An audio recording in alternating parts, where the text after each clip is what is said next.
ជំរាបសួរពុកម៉ែបងប្អូនទាំងអស់គ្នាគ្រាន់តែឃើញវីដេអូខ្ញុំដឹងថាពុកម៉ែបងប្អូននឹងដឹងថានាងខ្ញុំធ្វើម្ហូបអីហើយថ្ងៃនេះនាងខ្ញុំមកធ្វើបង្ហាញពីក្បួនធ្វើខកូសម្រាប់ញ៉ាំជាមួយនឹងគុយទាវមីឬក៏បងប្អូនញ៉ាំមួយនំប៉័ងឬក៏ញ៉ាំមួយបាយធម្មតាបងប្អូនណាខ្លះចូលចិត្តញ៉ាំខកូដាក់កាទៀវដាក់មីអូខ្ញុំចូលចិត្តណាស់បងប្អូនហើយកូនខ្ញុំក៏ចូលចិត្តដែរតែងកំងរហូតនេះបេះមកប៉បស្រួយស្ងោកអញ្ចេះមកណាទឹកមកស្រូបវាមកមួយចានហ្នឹងបុកមកមួយចាននេះបងប្អូនអើយដឹងតែឆ្អែតហ្មងមួយឆ្អែតលើប្រុសហ្មងណាតោះឥឡូវមុននឹងធ្វើនាងខ្ញុំក៏សូមឲ្យពុកម៉ែបងប្អូនជួយ like ជួយ subscribe នៅ channel YouTube ក៏ដូចជា page Facebook របស់ខ្ញុំម្នាក់មួយណាកុំភ្លេចណាពុកម៉ែបងប្អូននេះតំណងឯងពុកម៉ែបងប្អូនមួយចាននេះអស់តោះឲ្យពុកម៉ែបងប្អូននេះខ្ញុំធ្វើឲ្យមានកម្រងទុកមុនផងណានឹកឃើញធ្វើតែម្ដងតោះឥឡូវមុននឹងនេះកុំឲ្យខាត់ពេលវេលាពុកម៉ែបងប្អូនច្រើនសុំចាប់ផ្ដើមធ្វើតែម្ដងទៅពុកម៉ែបងប្អូនអូឆ្ងាញ់ណាស់ពុកម៉ែបងប្អូនហើយមួយម៉ាត់មកគឺថាអស់ទាស់តែម្ដងណាមួយមកអូឆ្ងាញ់មែនណា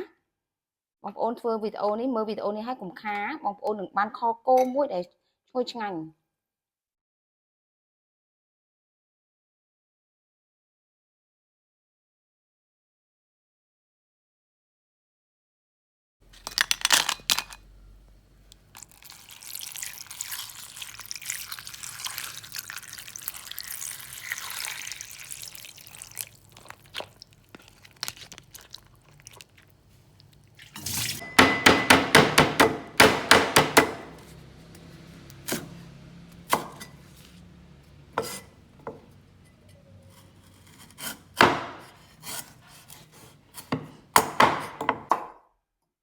ឥឡូវនេះខ្ញុំចាប់ផ្ដើមហាន់គ្រឿងមកណាចាត់ការគ្រឿងមករៀបចំគ្រឿងវាមុននឹងយើងយកទៅចម្អិនគ្រឿងវាអត់មានស្មុគស្មាញអីពិបាកទេបងប្អូនគ្រឿងវាមានតែប្រមាណហ្នឹងទេឥឡូវរំដេងខ្ញុំលាងឲ្យស្អាតហើយខ្ញុំចិតសបកវាចិតលែងខ្មៅចោលអស់ទៅណាបន្ទាប់មកយើងកាត់ចេញជាដុំទៅបងប្អូនពីរដុំណាប៉ុនមេជើងមកឃើញទេប៉ុណ្ណឹងមករំដេងដំវាតិចមកបានហើយប៉ុណ្ណឹងមកហើយនេះស្លឹកក្រូចរបស់ខ្ញុំហើយនេះគឺផ្កាច័ន្ទហើយនឹងឈើអែមដាក់ទៅខគោយើងនឹងតែឈ្ងុយឆ្ងាញ់តែម្ដង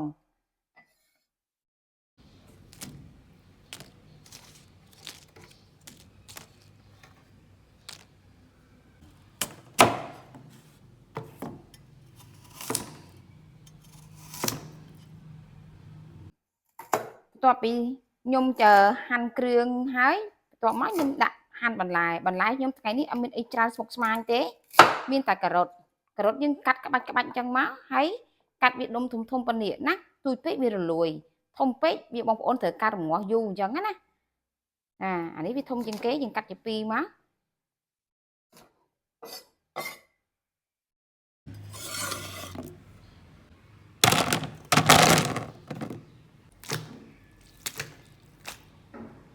ក្នុងការខគោនេះខ្ញុំយកសាច់គោតែសាច់គោនេះខ្ញុំយកពីរប្រភេទ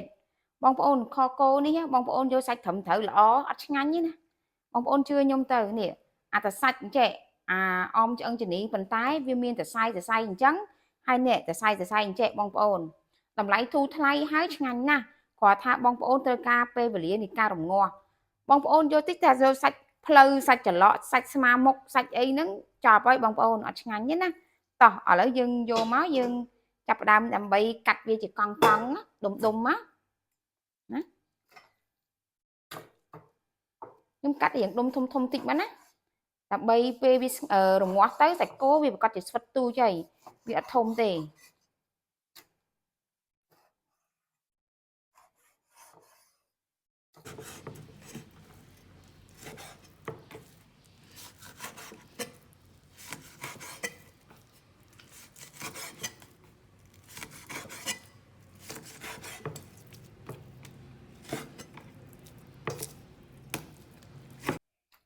ចំពោះសាច់សរសៃ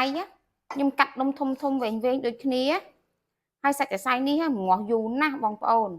តែអត់អីទេខ្ញុំយកមកដោយសារខ្ញុំមានឆ្នាំងសម្ពាធខ្យល់អញ្ចឹងណាខ្ញុំហៅតាមអ្នកលក់នឹងឆ្នាំងហ្នឹងគឺថាងាស់តាឡើងច្រើន40ទៅ45នាទីអីហ្នឹងគឺវាឆ្អិនហើយវាអត់ត្រូវការ ô bởi sân chị ọt miên pra năng nâng với nhớ bong ôn này pi mau nâng nà nấy không ghét chung nâng có chị đó coi tép được như vậy chừng phơ ở kho cô á vô sạch lõ mà phơ ọt ngành tê việc phôi men bắt tay ọt ngành á cắt mặt lung thum trong má đã cả tiêu tiêu khó cô mi khó cô ấy ôi chặt mọt ở tổ hay bong ôn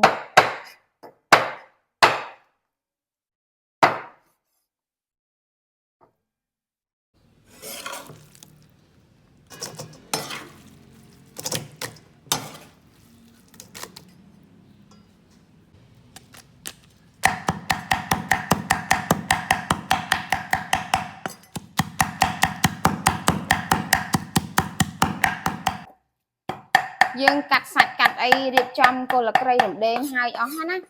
នេះម្ទេសក្រៀមដែលយើងត្រាំមិញហ្នឹងណាយើងលាងឲ្យស្អាតទៅបន្ទាប់មកគឺខ្ញុំក៏ច្រាំវាឲ្យម៉ត់ម្ទេសក្រៀមនេះគឺយើងធ្វើខ្លួនឯងណាបងប្អូនខ្ញុំមិនចេញវីដេអូខ្ញុំធ្វើខ្លួនឯងហើយខ្ញុំចេញវីដេអូនៅ channel មួយទៀត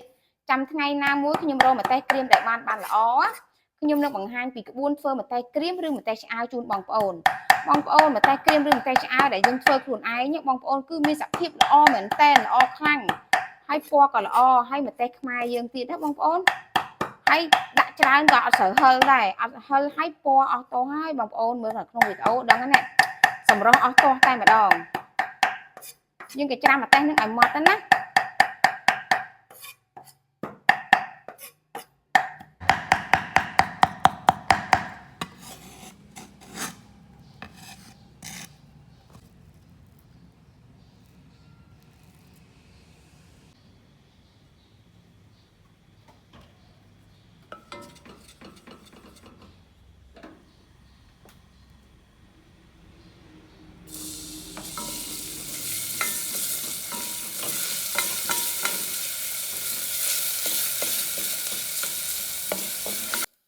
ឡូវយើងចាប់ដើមដាក់ប្រេងឆាចូលណាបងខ្ទឹមចូលមកមិនដេញឲ្យឡើងឈ្ងុយ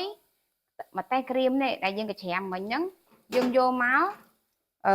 លេងវាមកណាឲ្យឡើងពណ៌ក្រហមតិចមកឃើញទេឲ្យឡើងពណ៌ក្រហមអញ្ចឹងមកយើងថយភ្លើងណាធ្វើអត់តាន់អាចខ្លោចកត់វាអញ្ចឹងមកនេះឃើញទេឲ្យឡើងឈ្ងុយមកបងប្អូន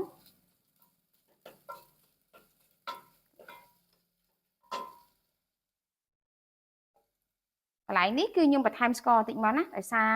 ម្ទេសយើងវាស្ងួតពេកហ៎អញ្ចឹងខ្ញុំបន្ថែមស្ករប៉ុណ្ណេះទៀតមកចាយើងកូរវឹកមួយស្ករមកឲ្យឡើងឈ្ងុយឲ្យម្ទេសឡើងក្រហមល្អតបមកនេះគ្រឿងរបស់ខ្ញុំដាក់លេងឲ្យឡើងឈ្ងុយមកដូចគ្នាណាដាក់អញ្ចឹងបានវាឈ្ងុយល្អបងប្អូនណាគ្រឿងយើងចាប់ដើមឈ្ងុយល្អហើយបងប្អូន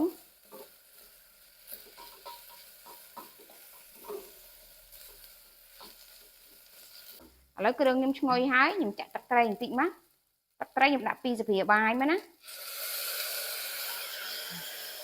អញ្ចឹងណាប៉ុណ្ណឹងសិនហើយយើងបិទភ្លើងសិនណាបងប្អូនបន្ទាប់មកយើងដាក់គ្រឿងបន្តទៀតណាគ្រឿងដែលបន្តទៀតគឺខ្ញុំដាក់ម្សៅស៊ុប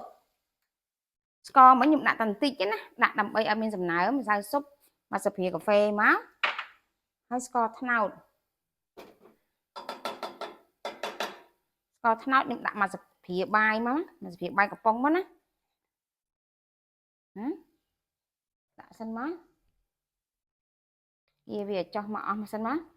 ហើយនេះគ្រឿងដែលយើងខ្វះអត់បានគឺគ្រឿងសាតេដែលគេហៅថាគ្រឿងខកូហ្នឹងណាតែខ្ញុំបានចេញវីដេអូហើយបងប្អូនអាចទៅមើលគ្រឿងរបស់សាតេរបស់ខ្ញុំនៅក្នុងវីដេអូមុនខ្ញុំដាក់2ស្ព្រាមកណាគ្រឿងខ្ញុំធ្វើខ្លួនឯងចឹងគឺឈ្ងុយល្អបងប្អូនឈ្ងុយខ្លាំងមែនតែនដាក់2ស្ព្រាបាយចឹងមកណាប៉ុណ្ណឹងមកពួកអីសាច់គោខ្ញុំមិញ1គីឡូ2ខាំដែរច្រើនគួរសមបន្ទាប់មកទៀតខ្ញុំបន្ថែមអំបិលបន្តិចណាបងប្អូនកុំដាក់ច្រើនពេកកន្លះស្ព្រាកាហ្វេសិនយើងដាក់សុខចិត្តគ្រឿងតិចឲ្យវាស្ទើរយើងថែមបានណាបងប្អូនឥឡូវយើងច្បល់វាមកយើងលើកចោះចក្រានមកដើម្បីដាក់កូរវាស្រួល nè bong ôn nhưng cô chẳng á vì srul saoឆ្នាំងខ្ញុំវាទូចដែរខ្ញុំអត់បានយកឆ្នាំងធំដាក់ជើហ្នឹងដាក់ប៉ុណ្ណេះមកណាឃើញទេយើងកូរឲ្យសព្វចឹងគ្រឿងខគោខ្ញុំតំណងទេបងប្អូនតំណងណាហើយឈ្ងុយណាស់បងប្អូនឈ្ងុយមែនតែនឃើញទេនេះបន្ទាប់មកសាច់គោខ្ញុំចាប់ដើមតម្លាក់មកណាតម្លាក់ឲ្យយើងច្បល់វាយើងច្បល់ប្រឡាក់គ្រឿងឲ្យសព្វមកដោយសារយើងប្រើឆ្នាំងសម្ពាធខ្យល់នេះគឺយើងត្រូវការក្របវាតែម្ដងណាបងប្អូនយើងកូរវាអញ្ចឹងទៅឲ្យសព្វតាមយើងដាក់ឡើងលើចក្រានដាក់ទឹកវាហើយក្របវាក៏ប៉ុណ្្នឹងបងប្អូនធំក្លិនខគោមកឯងហ្មងឈ្ងុយណាស់ឈ្ងុយមែនតែន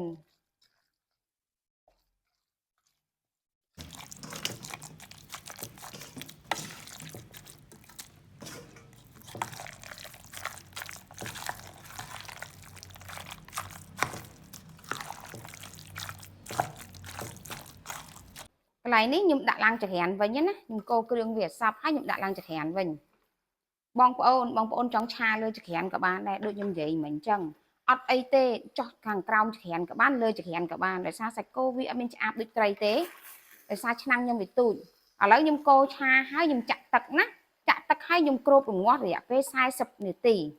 ទើបវាផុយល្អ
ឥឡូវសាច់នេះដល់ម៉ោងរបស់ខ្ញុំណាជាមួយខ្ញុំបើកឲ្យបងប្អូនមើលតែឆ្នាំងហ្នឹងបើកចេញរួចត្រាតាក្រហមដែលលោតលើហ្នឹងវាចុះមកក្រោម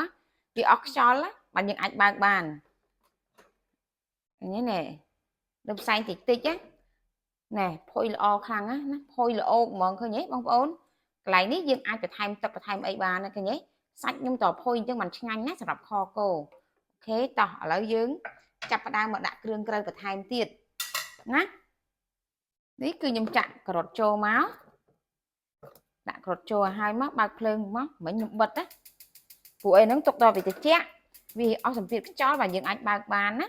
បើយើងប្រញាប់យើងយកចង្កឹះចុចយកកលឹះវាទៅបន្ទាប់មកឃើញទេនៅក្តៅគាត់បើកភ្លាមពុះភ្លាមហ្មងយើងដាក់ទឹកមកណាព្រោះហើយដំបូងខ្ញុំថាធ្វើខគោញ៉ាំបងមួយបាយធម្មតាទេតែប្តីនឹងគេទៀមទាកាទៀវខគោអញ្ចឹងយើងត្រូវដាក់ថែមទឹកឲ្យច្រើនយើងបត់បែនមកវិញណាបងប្អូនតែយើងអត់អីអត់ហួសពេបងប្អូនថែមទឹកឲ្យជ្រឿចានទៅថែមគ្រឿងក្រៅវិញទៅវាអត់លេងអីហើយបន្ទាប់មកនេះទឹកដោះគោខាប់របស់ខ្ញុំហ្នឹងយើងដាក់2ស្រាបាយមួយស្រាធំហ្នឹងស្មើ2ស្រាបាយមិញបើកទឹកដោះគោនឹងអត់ចេញបើកតឹងហ្មងណាហ្នឹងហើយយើងដាក់មក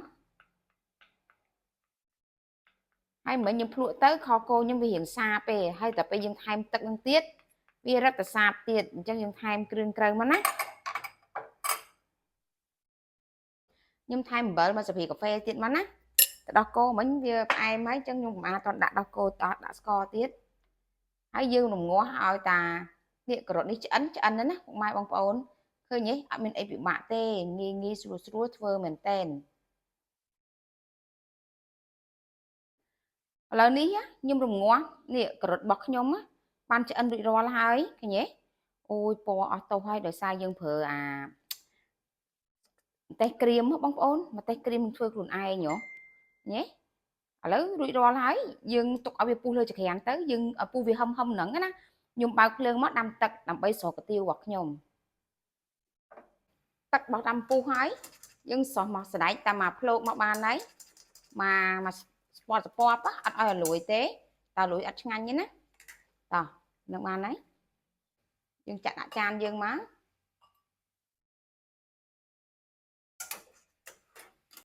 បន្ទាប់មកខ្ញុំដាក់កាទៀវចូលមកកាទៀវនេះបងប្អូនស្រស់កុំឲ្យរីកត្រឹមមកឆ្អិនទៅបានហើយតែរីកអត់ឆ្ងាញ់ទេយើងលើកវាមកប៉ុណ្ណឹងមក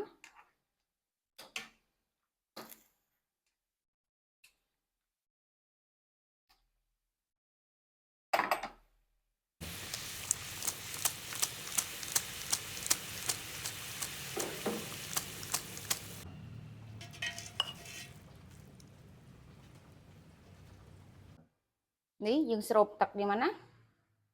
បងប្អូនឃើញតំណងទេតែឥឡូវវីដេអូនៃការធ្វើកាទៀវខគោរបស់នាងខ្ញុំមកដល់ទីបញ្ចប់ហើយបន្លែមាននេះឃើញទេបងប្អូនឃើញទេមានជីអាណាជីអង្វងម្ទេសដាក់ទឹកម្ទេសនេះទឹកសៀងរបស់ខ្ញុំលាយជាមួយនឹងម្ទេសក្រហមនេះមកម្ទេសដបហ្នឹងណាហើយនេះបងប្អូនម្ទេសនេះម្ទេសជ្រក់របស់ខ្ញុំហ្នឹងគឺខ្ញុំធ្វើយូរខែហើយកន្លះឆ្នាំហើយគឺវាអត់តាន់ខូចទៅណាទេអត់ដប់សិតទេបងប្អូនអាចចូលទៅមើលវីដេអូរបស់ខ្ញុំធ្វើបានណាខ្ញុំធ្វើយូរហើយបន្ទាប់មកនេះម្ទេសឆារបស់ខ្ញុំឆាថ្ងៃមុននេះហឹលហោះហឹលហាវអស់ទាស់ហ្មងមួយមុខនេះគឺដឹងតែឆ្ងាញ់ណាពុកម៉ែបងប្អូនឥឡូវនាងខ្ញុំគ្រប់លាចាំជួបគ្នានៅវីដេអូថ្មីទៀតណាពុកម៉ែបងប្អូន